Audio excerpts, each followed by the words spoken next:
안녕하세요 여러분. 지난 시간에 우리는 우리 건강을 유지하기 위해서 식습관이 중요한 이유를 배웠습니다. 바로 영양소 때문이었죠. 영양소는 우리 몸을 구성하는 물질이면서 우리 몸의 생리작용과 조절을 원활하게 해주고 에너지원이 되어주는 물질이었습니다. 이러한 영양소는 식품의 영양성분표를 통해 어떤 영양소가 얼만큼 들어있는지 파악할 수 있었죠. 그런데 말이죠. 아무리 좋은 영양소라 하더라도 무분별하게 과다 섭취하면 어떻게 될까요? 좋을까요, 몸에? 저번에도 말했듯 과유불급이라는 사자성어가 있었습니다. 지나치게 많이 섭취하는 것은 조금 섭취하는 것보다 못할 수도 있어요. 그래서 오늘은 우리가 건강한 식사 생활을 위해서 하루에 필요한 열량은 얼마나 되는지, 그리고 식단을 어떻게 구성하면 합리적인 구성이 될 수 있는지에 대해서 알아보도록 합시다. 준비되셨죠? 네, 그럼 출발합시다. 자, 여러분 질문 하나 하겠습니다. 만약 사람이 하루 종일 아무것도 안 먹고 아무것도 안 하고 가만히 누워있으면 배가 고플까요? 안 고플까요? 네, 당연히 배가 고프겠죠. 너무 당연한 질문 했나요? 네, 그런데요. 이런 당연한 질문이라도 한 번쯤 생각을 해보면 좋을 것 같습니다. 왜 아무것도 안 하는데 배가 고파지는지. 사실은요. 아무것도 안 하고 가만히 있어도 아무것도 안 하는 게 절대 아닙니다. 우리 몸의 현재 상태를 유지하기 위해서 우리 몸속에서는 끊임없이 많은 일들이 일어나고 있어요. 가만히 누워 있다고 하더라도 우리 몸은 끊임없이 호흡을 하며 우리 몸의 체온을 항상 36.5도로 유지하려고 하죠. 또한 심장은 끊임없이 박동하며 우리 간은 혈액 속의 당인 혈당량을 조절하고 우리 뇌 또한 우리가 습득한 지식을 정리하며 저장하는 역할들을 합니다. 만약 우리가 가만히 있는다고 이러한 활동이 일어나지 않는다면 어떻게 될까요? 네, 큰일 나겠죠. 즉, 우리 생명을 유지하기 위한 활동은 태어나서 죽을 때까지 끊임없이 일어난답니다. 그럼 이러한 생명 활동들이 그냥 일어날까요? 아니죠. 세상에 공짜는 없습니다. 가만히 있어도 우리 생명을 유지하기 위해서 일어나는 활동들에도 에너지가 들어간답니다. 이러한 에너지의 양, 지난 시간에 배운 표현으로 보자면 열량이겠죠? 네, 생명활동을 유지하는 데 필요한 최소한의 열량을 보고 기초대사량이라고 부른답니다. 그런데 우리는 가만히 있지 않고 끊임없이 활동을 합니다. 아침에 일어나서 아침을 먹기도 하고 씻기도 하고 걸어서 산책을 가기도 하고 공부도 합니다. 이러한 활동들을 할 때 필요한 열량을 보고 우리는 활동대사량이라고 부른답니다. 이때 기초대사량과 활동대사량을 합친 열량을 보고 대사량이라 부르게 돼요. 이해되시죠, 여러분? 네, 그럼 가정을 한번 해봅시다.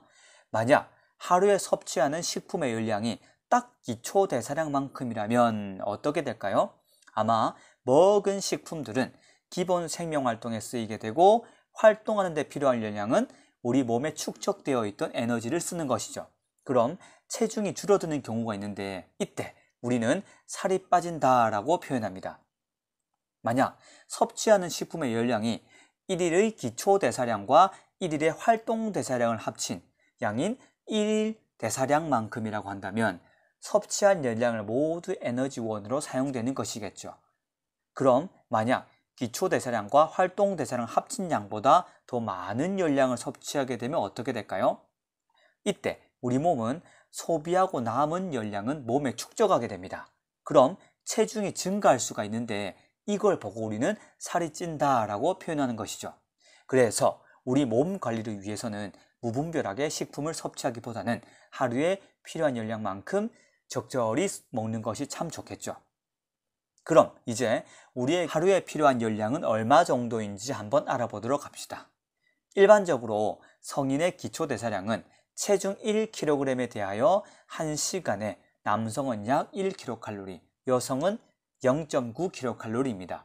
그럼 만약 60kg의 남자 성인의 기초대사량은 60kg 곱하기 12kcal 곱하기 24시간 해서 총 1440kcal라고 할 수 있겠죠. 이 기초대사량 1440kcal에 1일 활동대사량을 더한 값이 1일 대사량이 되는 것입니다. 표를 보시면 활동대사량이 나와 있습니다. 1kg당 1시간 동안 필요한 열량인 것이죠.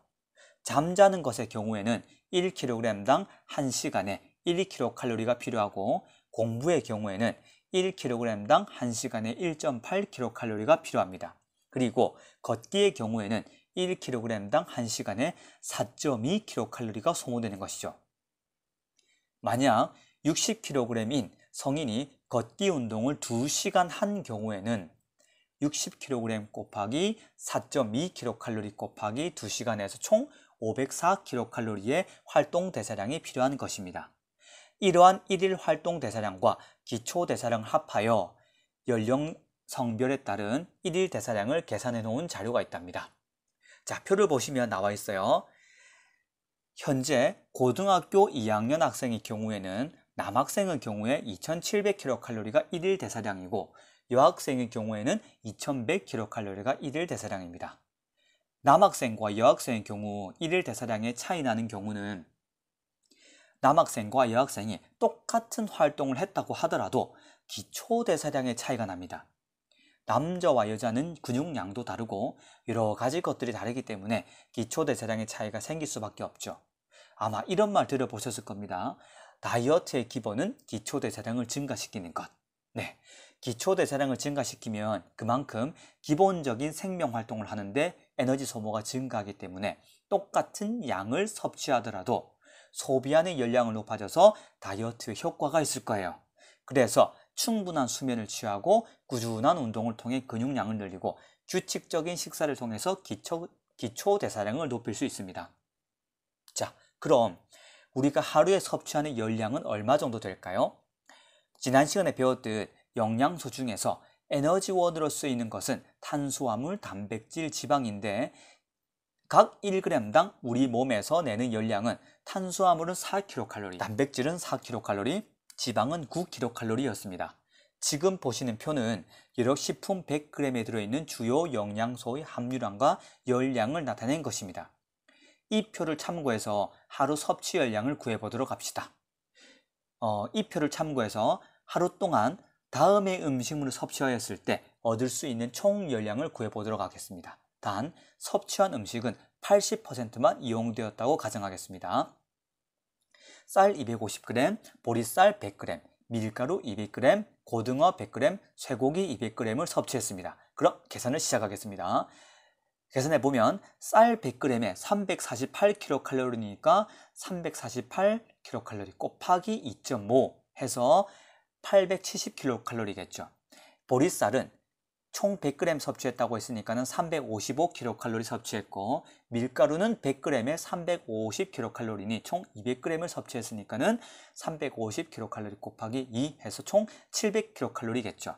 고등어는 100g을 섭취했으니까는 100g에 111kcal이고, 쇠고기는 100g이 133kcal니까는 총 200g을 섭취했으니까 133kcal 곱하기 2를 하여서 266kcal인 것입니다. 따라서 870kcal 더하기 355kcal 더하기 700kcal 더하기 111kcal 더하기 266kcal는 총 2302kcal 열량을 섭취했다고 볼 수 있겠죠. 그런데 여기서 80%만 이용되었다고 했으므로 얼마가 될까요? 네, 2302kcal 곱하기 0.8을 하게 되면은 1841.6kcal를 우리는 얻었다고 볼 수 있겠습니다. 자, 여러분들이 하루 동안 섭취한 음식을 가지고 충분히 계산해낼 수 있겠죠? 네, 좋습니다. 자, 그럼 우리가 균형 있는 영양소의 섭취를 위해서 어떻게 식단을 구성하는 것이 합리적일까요? 우선 영양의 측면에서 균형 잡힌 식사를 하는 것이 정말 필요합니다. 다음은 우리가 먹는 식품들을 6가지로 분류한 예를 나타낸 겁니다. 이 6가지의 식품군을 배분 비율에 맞게 골고루 섭취하는 것이 필요하겠죠. 자, 보겠습니다. 곡류에는 탄수화물 등이 있고, 채소에는 바이타민 그리고 무기업류의 영양소가 들어있습니다. 그리고 우유나 유제품류에는 칼슘 등에 들어가 있고, 고기, 생선, 달걀, 콩류 등에는 질 좋은 단백질이 들어가 있죠. 과일류에는 바이타민과 무기업류와 당분 등이 들어가 있고, 유지, 당류 등에는 뭐가 있을까요? 네, 지방이나 당분 등이 들어가 있습니다. 이러한 식품군들과 적당한 양의 수분을 섭취하는 것이 중요하며 균형 잡힌 식사와 함께 적절한 운동을 통해서 비만을 예방하는 것이 정말 필요하겠죠. 네, 좋습니다. 자, 식품 구성 자전거 그림을 봅시다. 자, 일일이 균형 잡힌 식단은 그림을 참고하면 좋을 것 같아요. 곡류는 매일 2회에서 4회 정도, 그리고 고기, 달걀, 콩류는 매일 3에서 4회 정도, 채소류는 매 끼니 2가지 이상, 과일류는 매일 1개에서 2개 정도, 우유 제품은 매일 1~2잔이 균형 잡힌 식단이랍니다. 네, 잘 이해하셨죠, 여러분? 네, 좋습니다. 자, 이렇게 배웠는데 우리 이걸 통해서 여러분이 하루에 섭취하는 식단을 한번 비교해서 점검해 보도록 합시다. 할 수 있겠죠? 네, 좋습니다. 이렇게 오늘은 건강한 식생활에 대해서 알아보았습니다. 기초대사량과 활동대사량에 대해서 알아보았고, 1일 기초대사량과 1일 활동대사량을 더한 것이 1일 대사량임을 배웠습니다. 그리고 하루에 필요할 영양이 어느 정도인지 알아보았죠. 또한 우리가 평소에 먹는 음식들을 통해 하루에 섭취하는 열량이 어느 정도인지 계산해 보았고, 건강한 식생활을 위해서 식단을 합리적으로 구성하는 방법을 배웠습니다. 기억할 수 있겠죠, 여러분? 네, 좋습니다. 노는 것도 공부하는 것도 다 건강해야 할 수 있는 건 아시죠, 여러분? 네, 그래서 건강한 식생활과 꾸준한 운동을 통해서 지금의 이 건강함을 계속 이어나가시길 바랍니다. 다음 시간에는 인류의 역사 속에 숨겨진 식품의 역사를 살펴볼 거예요. 재밌겠죠? 네, 그럼 우리 다음 시간에 기대해 주시고 다음 시간에 만나도록 합시다.